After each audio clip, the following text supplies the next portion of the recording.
Ladies and gentlemen, good day and welcome to DCB Shriram Limited Q2 FY23 earnings conference call.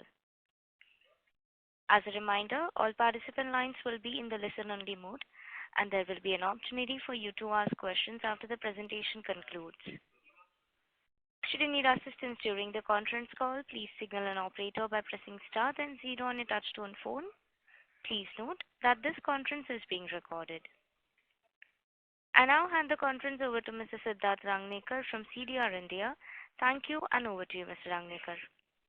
Thank you. Good afternoon, and thank you for joining us on DCM Shriram Limited's Q2 and H1 FY23 earnings conference call. Today we have with us Mr. Ajay Shriram, Chairman and Senior Managing Director, Mr. Vikram Shriram, Vice Chairman and Managing Director, Mr. Concall, Whole-Time Director, and Mr. Amit Agarwal, CFO of the company. We shall commence with opening remarks from Mr. Ajay Shriram and Mr. Vikram Shriram. Members of the audience will get an opportunity to pose their queries to the management following these comments during the interactive question and answer session. Before we begin, please note that some of the statements made on today's call could be forward-looking in nature, and a note to that effect has been included in the conference call invite circulated earlier. I would now like to invite Mr. Ajay Shriram to give us a brief overview. Over to you, sir. Thank you, Siddharth. Good afternoon, ladies and gentlemen, and thank you for being part of our Q2 and H1 financial year 2023 earnings conference call. I wish to take this opportunity to convey our festive greetings to each one of you ahead of Diwali.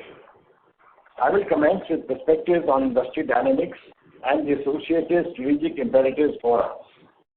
I shall be followed by Vikram with a discussion on operating and financial performance. Today, the world is witnessing historically high inflation, and fears of recession are around the corner. Interest rates are rising, US dollar continues to strengthen, and is a cause of concern for net importing countries. Along with this, the geopolitical environment is very unstable, and the climate continues to pose new challenges. Our businesses are operating in a tough and unpredictable economic environment. We have managed to evolve and manage the situation well with the forward-looking approach, dynamic control on costs, inherent strength in the business model, and on the financials.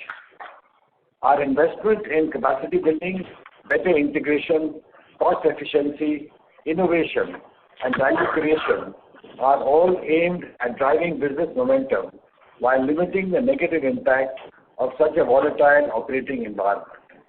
The rupees 3,500 crore capex is on schedule and will lead to substantial enhancements in our reported results in the coming year. In line with the desire to be more sustainable, we are pursuing projects which will enhance resource conservation, increase use of green energy, lower energy usage, and further encourage the circular economy we are already having. Some of these initiatives are underway and will bear fruits in the coming years. Currently, we are 11 times water positive, and 34% of the total energy consumed in our operations is green. With this, I would now like to walk you through the perspectives on our various businesses. First, I'll cover chemicals. Global capacity utilization in chlor-alkali is at a low level given higher energy costs and moderation in construction activities. Consequently, India has stepped up exports with H1 financial year 23 net exports at 1.39 lakh metric tons versus 0.13 lakh metric tons in the same period last year. Average import prices are range-bound around $650 per metric ton during Q2 financial year 23. The energy prices that form significant part of the cost of production continue to be firm. We expect the prices of caustic soda will support high input costs and negative chlorine prices, leading to reasonable margins. A lot will also depend upon expected recessionary pressure across the world in coming months. Work on growth initiatives continues with additional 120 megawatt captive power plant getting online by December 22 and the aluminum chloride expansion at the Bharuch complex getting operational within this financial year. We are building value-creating businesses in the form of epichlorohydrin and hydrogen peroxide, and these will see commissioning in the early part of the financial year 24.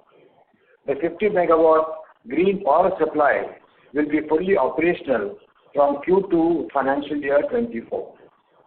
Vinyls. Globally, PVC faced demand pressures leading to prices reaching sub-$1,000 per metric ton levels. China is pushing its production to India, and we have made representation to the government and are awaiting decision on anti-dumping duty and customs duty on PVC. At these price levels, our PVC operations are suboptimal.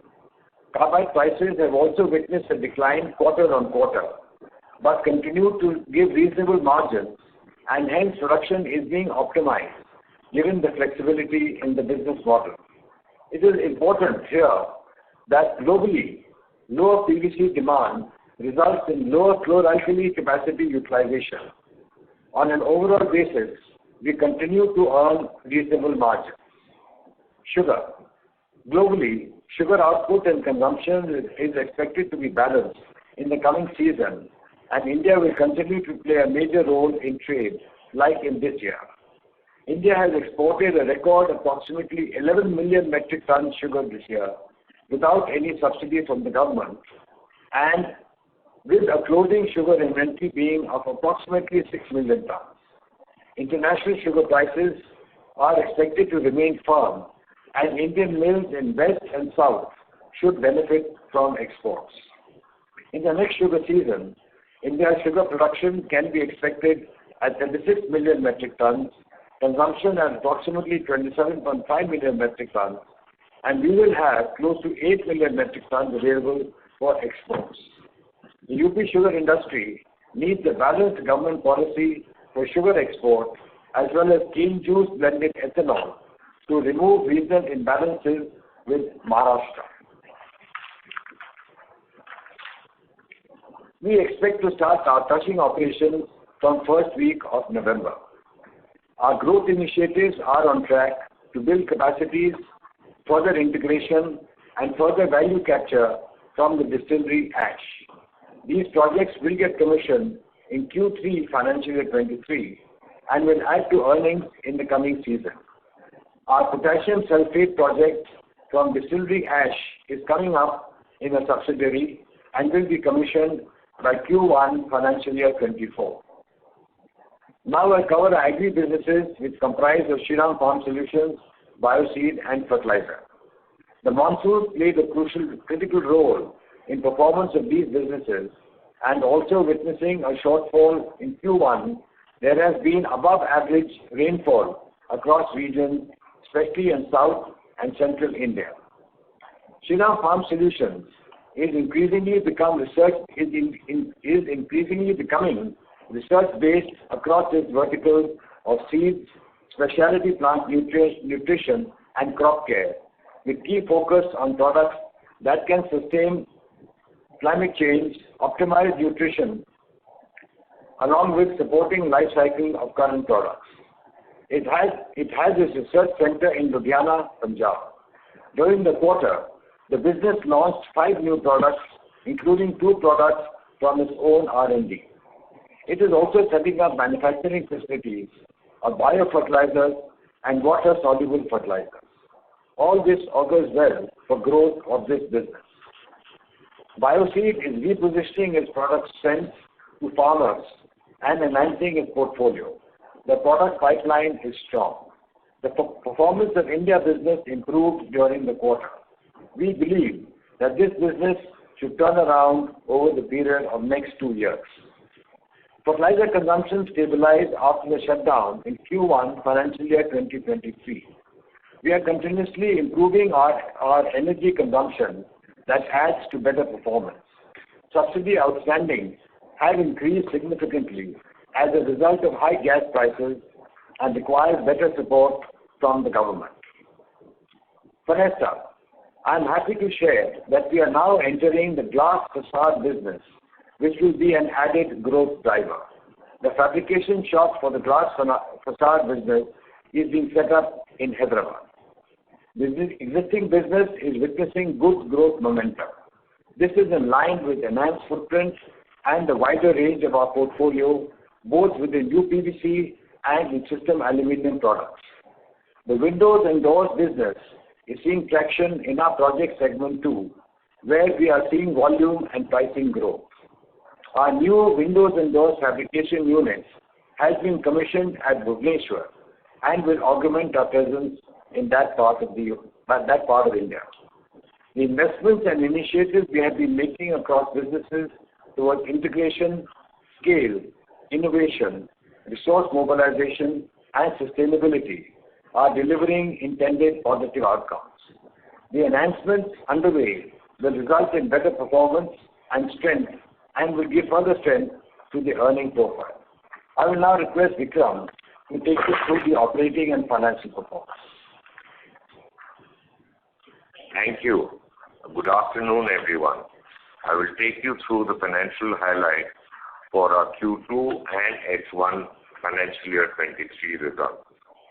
The net revenues, net of excise duty this quarter, were up 28% year-on-year at rupees 2,740 crores. This was led by better prices and volumes across all businesses segments, excepting vinyl, where prices and volumes both came lower. Chlor-alkali business revenues were up 62% year-on-year at rupees 781 crores, led by ECU that was up 74% year-on-year, along with other product prices. Capacity utilization levels were reasonable at 87 versus 90%. Vinyl's revenue were down 53% year-on-year at rupees 155 crores, led by volumes which was lower due to power availability and maintenance shutdown. PVC prices were down by 32% year-on-year, and carbide prices were down 9%. The sugar business revenues, net of excise duty, were up 5% year-on-year at rupees 617 crores on account of better sugar realizations by approximately 100 rupees per quintal. Sugar volumes were almost the same at 12.5 lakh quintals, whereas ethanol volumes were lower at 205 lakh liters versus 260 lakh liters last year. Ethanol volumes on half-year basis were up almost similar. In the agri inputs, all businesses reported strong revenues. SFS increased 33% year-on-year at rupees 238 crores, witnessing price and volume growth across most product categories. Bioseed increased 13% year-on-year at rupees 88 crores, with India business reporting revenues of 60 crores, increasing by 8% year-on-year, and international business reporting revenues of 28 crores, increasing 26% year-on-year. Fertilizer saw a 99% year-on-year increase in revenue at rupees 585 crores. Price realization for the quarter increased by 88% year-on-year on account of higher gas prices, which is a pass-through. Natural gas prices for Q2 financial year 23 were at $24 per MBT versus $12 per million BTU last year. It is important to mention that increase in energy prices increases the top line and the subsidy burden without significantly changing in bottom line, and therefore lower overall margins for the company because of interest costs. Fenesta delivered revenues of rupees 178 crores that increased 37% year-on-year, led by volumes in project segment and higher prices. The order book also increased by 6% year-on-year. Coming to profitability, in Q2 financial year 23, PBDIT stood at rupees 302 crores, down by 3% year-on-year, despite cost pressures. The performance was primarily supported by chemicals, agri inputs, and Fenesta segments. Chemicals PBDIT at rupees 250 crores versus rupees 108 crores during Q2 financial year 22, led by higher product prices in spite of higher energy costs and salt costs. In vinyl, the PBDIT was at negative 10 crores versus rupees 156 crores positive during the same period last year, led by lower volumes and lower prices of PVC.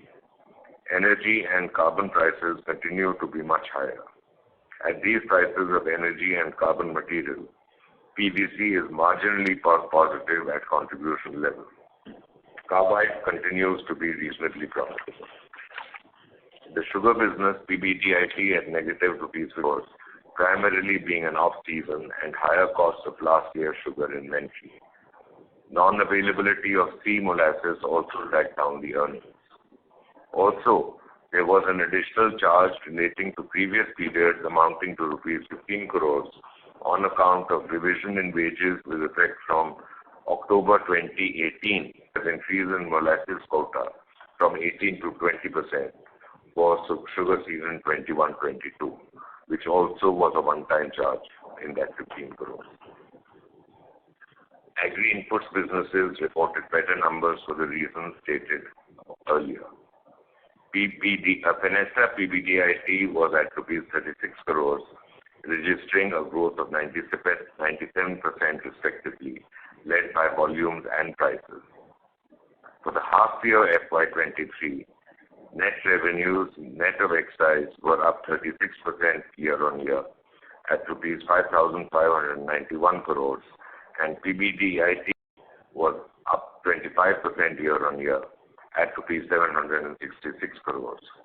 Growth was seen across all business segments.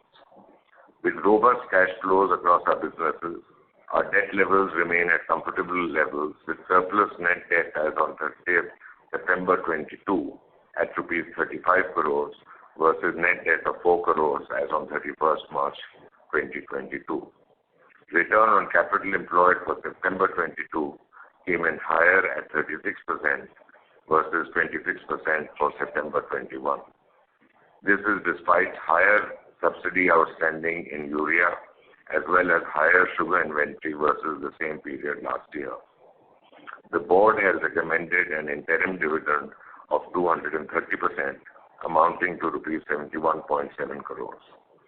Overall, we have delivered yet another good performance in the backdrop of an uncertain macro environment and despite challenges faced in certain businesses, particularly on the cost side, with the energy costs.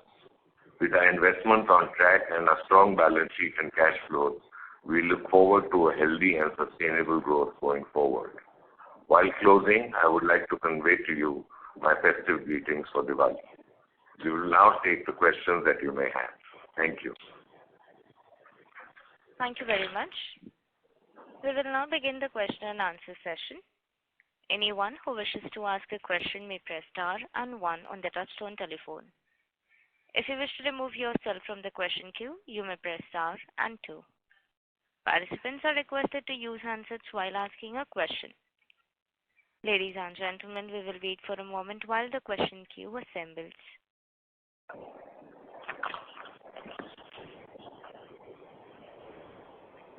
The first question is from the line of Neelam Saha from Ventura Securities Limited. Please go ahead. Am I audible? Yes, we can hear you. Yeah. Hello, sir. Congrats on a good set of numbers. Thank you. So, my question is, some of your capacity data is in TPD format. As per you, what is the suggestible number of days I should multiply it with to get annual capacity data? Generally, we look at approximately 330 days.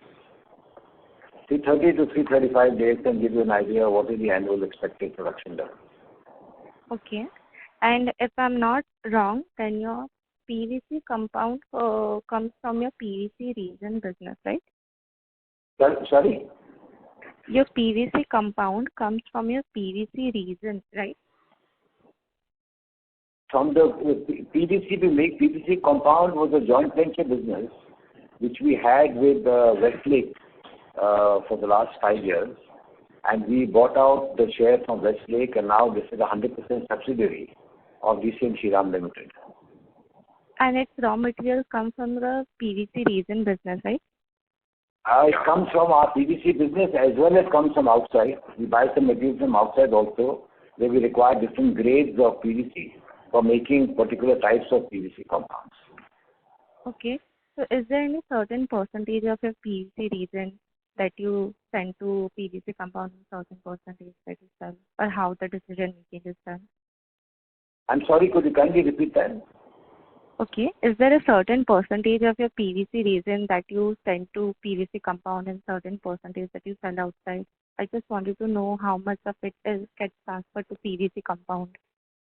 Let me put it this way. I think the amount we send to a PVC compounding plant would be maybe 10% or 15% of our monthly production. Less than Even less than 10% because we buy material from outside also. So, and we sell approximately 90% plus minus in the open market, PVC. Our total PVC production, around 90% we sell in the market and around 10% we use in our PVC compounding because we buy from Formosa Plastics also and other people for our PVC compounding plant. The person you are. Particular grades of PVC. Okay. Understood. Thank you and have a happy Diwali. Thank you. Thank you. The next question is from the line of Ahmed Mad from Unifi Capital. Please go ahead. Thank you for the opportunity. Am I audible? Yes, please. Yeah. Yeah. So my first question was regarding the caustic export volume. So if I look at the sequential numbers, they have more than doubled, right? So how should we interpret this number? Is this because of lower domestic demand, or we see better realization in exports, or we are setting up the export markets now so that when next year the new capacity comes up, we can export significant quantities? How should we look at those numbers? See, it's a good question. See, I think it's multiple reasons. One of the reasons is that in Europe, because of energy prices being high, their production has come down. So demand has arisen. Because of that, we are able to export caustic as I said, we've gone up to 1.39 lakh tons compared to 0.13 in the corresponding period first 6 months of the last financial year, in this financial year. So this is opened up as an opportunity. And of course, the prices are also satisfactory compared to the Indian situation. And you're right, Indian plants are also coming up. So if we get an opportunity to expand, it sort of puts less pressure on the domestic market. So we are looking at exports and wanting to grow that. Okay. So should we assume that going forward our export volumes will be close to 20% of total sales? I'm not sure it will be close to 20% of total sales. I think that is a little high. You see, all these things depend so much on what is the market position in the export market and the domestic market. I think it's a swing which happens. Yes, what India is trying to do is a couple of the large aluminium manufacturers, whether it's Vedanta or a couple of others on the east side, who used to import caustic soda. We as industry is trying to get into contracts with them. And rather than their importing caustic soda, Indian manufacturer will supply caustic soda.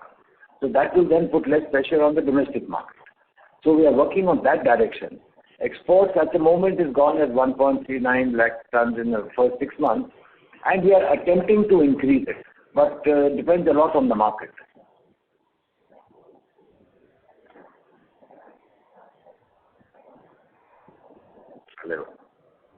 Hello. Does that answers your question, Mr. Ahmed? So I'm repeating again. See, if we look at the new caustic capacity, which is coming up in Q1 or Q2 of next year, how will the ramp up of this capacity will be? See, the ramping up is happening. There are new plants coming up. So that is going to add to the total capacity. I mean, India's capacity will reach almost 70 lakh tons if you take the next 3 months or 4 months. It's coming in. But I think everyone at the moment, because of the demand, especially for chlorine demand is fairly low, and that is sort of pegging the manufacturing levels of the chlor-alkali plants. So it depends a lot on the chlorine, how that moves, and that will determine what will be the capacity utilization of the plants. Today, everyone is a little apprehensive because of chlorine prices. And chlorine prices, as you may be knowing, is going in the negative. It's almost minus 10,000 rupees per ton of chlorine. So that is having an impact on the total caustic soda chlorine production. Okay, got it. So coming back to the chlorine part and the PVC part, so this quarter we had minus 15 crore EBIT loss. Now, if we assume that your volume will ramp up because the breakdown in power plant has been restored, so does that mean that we'll break even or there will be negative contribution margin? See, PVC is difficult to say because as we are saying internationally, PVC prices also have become soft over the last couple of months. That's having an impact. As I mentioned, it's come to sub $1,000 per metric ton. It was about $970. And going forward, we'll have to see how it moves because China demand has also come down. Europe demand has come down. In America, because of the high inflation and interest costs, the economy is pulling back. The housing sector is not doing as well. So all that has reduced the demand for PVC. Got it. Finally, on the sugar business, so we have on the sugar business. Could you kindly repeat that? Which business? Yeah, I'm talking about sugar business. Sugar. Yeah. See, so my question was that we have. May I request you to kindly come closer to your mic? We can't hear you properly. Am I audible? Yeah, that's better. Thanks. Yeah. So my question is that in the sugar business, we have some high cost inventory from last quarter, right? So with cane prices further revised upward and domestic sugar prices not going up, how do you look at the sugar business margin? That's first part. And the second part is with increase in the sugar capacity by 4,000 TCD, does this mean that we have sufficient molasses for our 350 KLPD ethanol production? Those two questions. Yeah. So just to answer your first question in terms of carrying the inventory, so we currently have about 14.6 lakh quintals of sugar inventory, which is at about 3,300 is the cost. So the prices have been reasonably good. However, they have not been able to cover the increased cost, the cane cost and the consumables cost which happened in the last season. So, the only good part in sugar is that because the exports are happening, the inventory is at reasonable levels. So sugar prices are expected to remain stable or depending on how the export prices are, it might inch up a little bit. But we don't see the prices coming off from current levels. That is point one. Also, just to add that, whatever investment we are doing into sugar, there we are increasing our refining capacity. Now that's going to add straight away about 80 rupees to 90 rupees per quintal to our margins, along with the ethanol capacity, the green wheat ethanol capacity we are putting in. All in all, the way you need to look at our sugar business is that we are looking to grow volumes, not just in sugar, but we are complementing the volumes with ethanol, with value adding on sugar through refinery, with getting into the products like sulfate of potash, which is from waste, and we continue to look at it. So that's our thought process.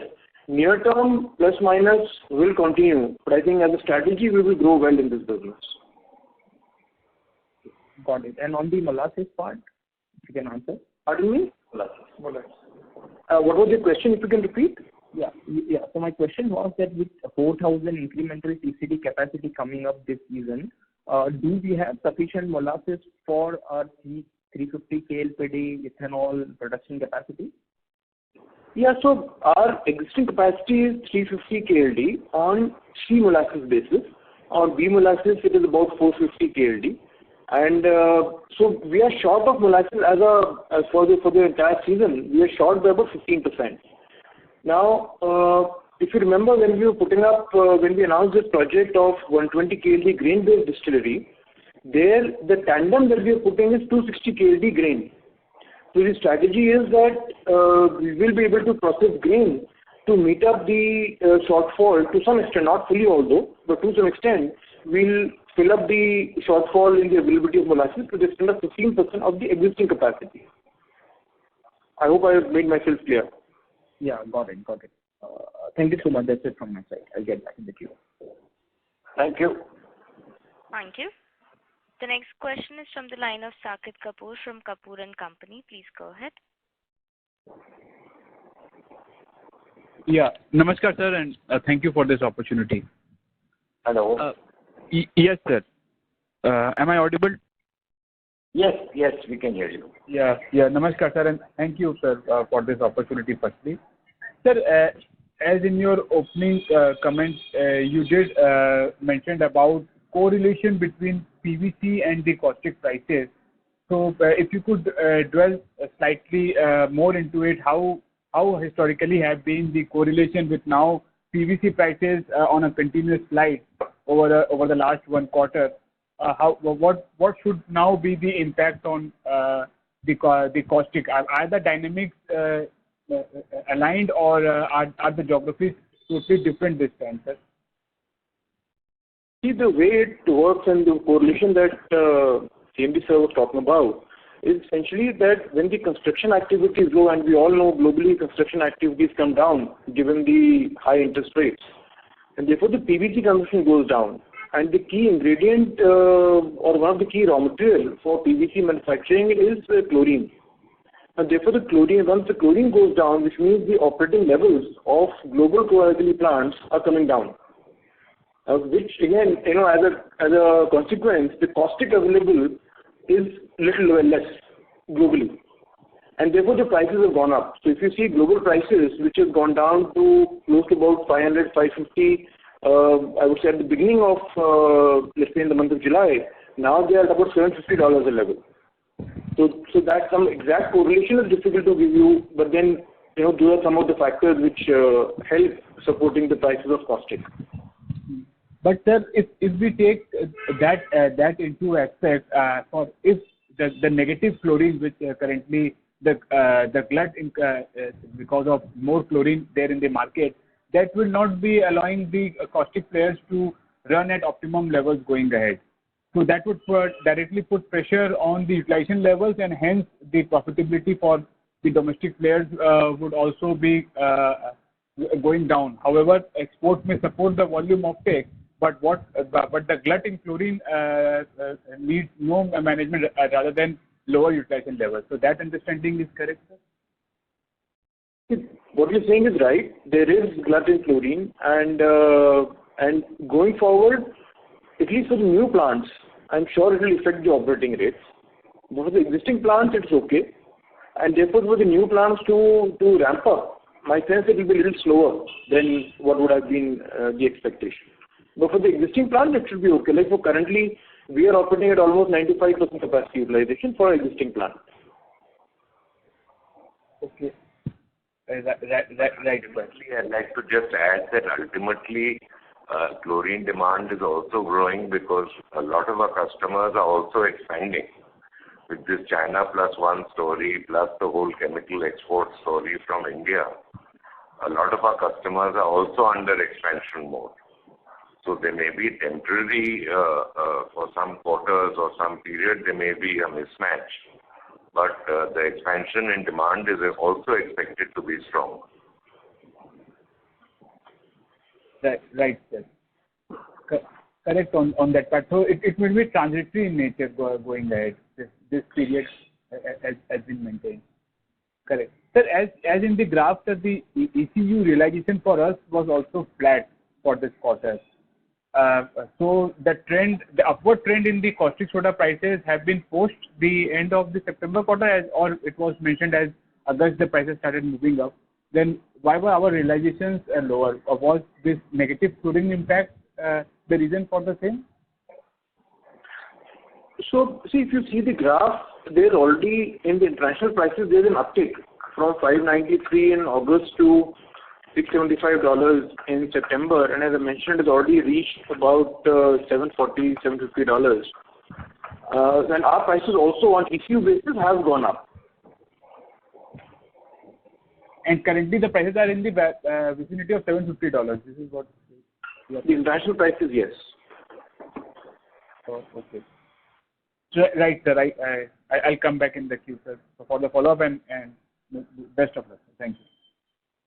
Thank you. Thank you. The next question is from the line of Pratiksha Daftari from Equitas Investment. Please go ahead.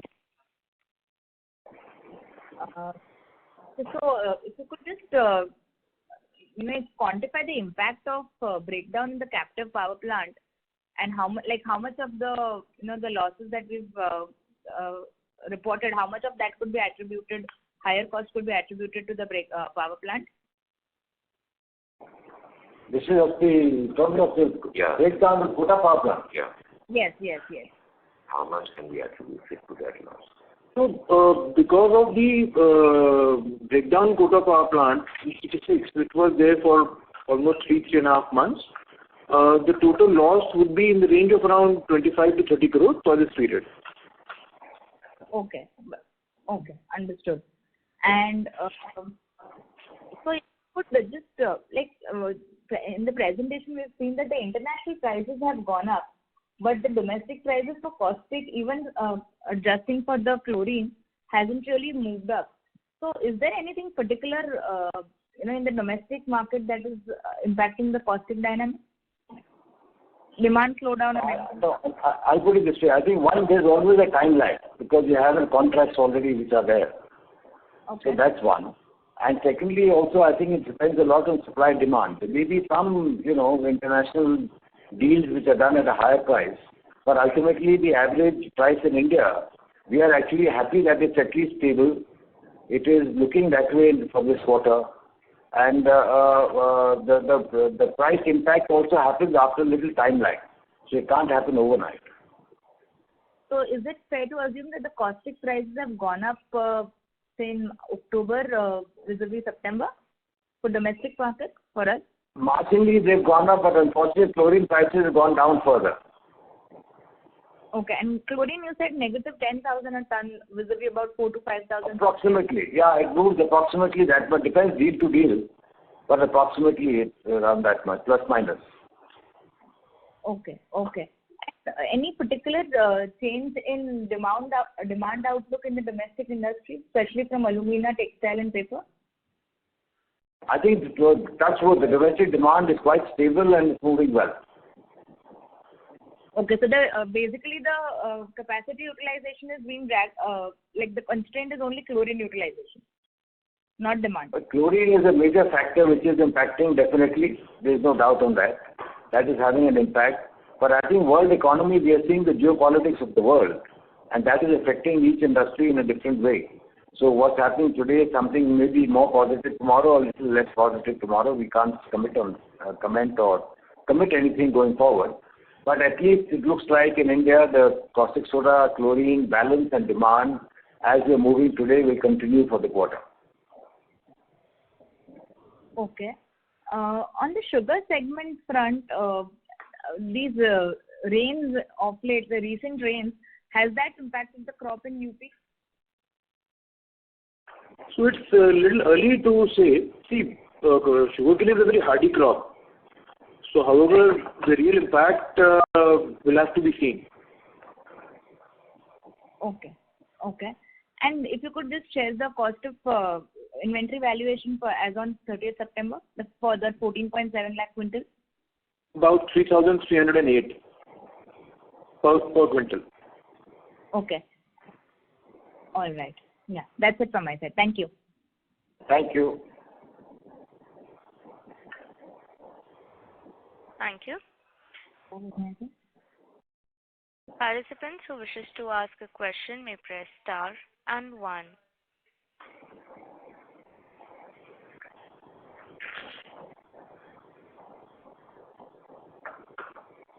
Anyone who wishes to ask a question may press star and 1 now.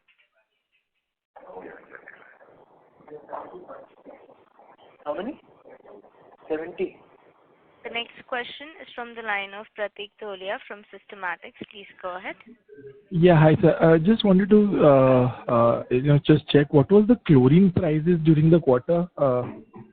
If you have answered that, I actually missed that. The average prices, Pratik, were around 6,600 for the quarter. Minus. Okay. Currently, as we mentioned, it's about 9 to 10,000 minus. 9 to 10,000. Okay. I just wanted to clarify that. The issues are good. At issue level, the prices are good. Okay. And sir, are we seeing any benefit from this Europe plus one? A lot of talks happening on that front. Of course, exports are slightly going up, but do you see any long-term benefits of this Europe plus one theme, the way China plus one has played out in some of the other chemicals? Can that happen in our caustic soda as well? I think it's difficult to say because of geopolitics. You see, energy prices in Europe are going so high that factories are closing down. They're not able to operate. Chlor-alkali plants are closed down because in a chlor-alkali plant, the basic raw material is power. Almost 65-70% of the cost of production is power. So that's why it's fluctuating. It's very difficult to give any commitment of how it will move forward. China is also having its own problem because of COVID and because of various other factors. So, frankly speaking, these sort of products where the geopolitics is unstable, the energy prices are moving in a manner which has been unprecedented. We've never seen this level of energy costs. It is having an impact on the economy worldwide across the board. Sure. And so lastly, on Fenesta, in your opening remarks, you mentioned about the glass facade. If you could just, elaborate a little more in terms of by when we'll start and what sort of, numbers we can expect in the initial quarters. Yeah. So, the commissioning will start in the early part of next year. So it should, for the machines and everything to arrive, will take about a year. So, yeah, less than a year. So we should be starting early next year. You mean calendar year? No, the financial year. Financial year. Okay. And so what sort of numbers can we expect from there? So see, it will take time to settle the market. It will be a slow start, but we should, pick up in next. Yeah. And the margins should be comparable with our existing Fenesta margins, upwards of 18%, 15 to 18%. The EBITDA margins? Yeah. Yeah, so EBITDA margins are in the range of around 14-15%. Okay. Understood. Yeah, that's it from my side, and wishing the team a very happy Diwali. Thank you so much. Thank you very much, and same to you and your family. Thank you. Thank you so much, sir. Thanks. Thank you. Participants who wishes to ask a question may press star and 1.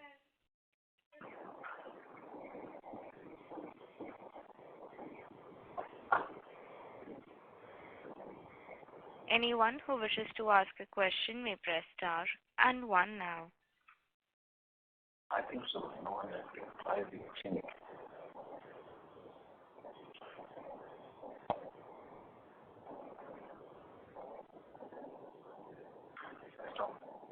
Ladies and gentlemen, to ask a question, you may press star and 1 now.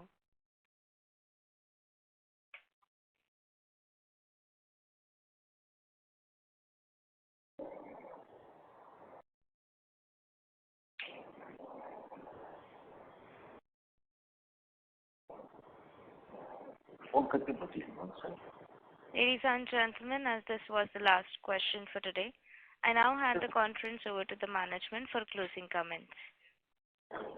Thank you. Ladies and gentlemen, thank you very much for your participation in our Q2 Financial Year 23 earnings conference call. We will continue to work on our strategic direction of growing our businesses using scale, multiple revenue streams, enhancing efficiencies, furthering innovation, and moving further on a circular economy and sustainability. We will also ensure that the balance sheet and cash flows remain strong. We are conscious of our responsibility towards the environment, towards community welfare, and our employees, who are the true assets of the company. We believe in working towards planet, people, and profits together. We thank you for taking our time during the onset of the festive season, and we take this opportunity to wish you and your families very safe and happy Diwali and a healthy and prosperous year ahead. Thank you very much. Thank you. On behalf of DCM Shriram Limited, that concludes this conference. Thank you for joining us, and you may now disconnect.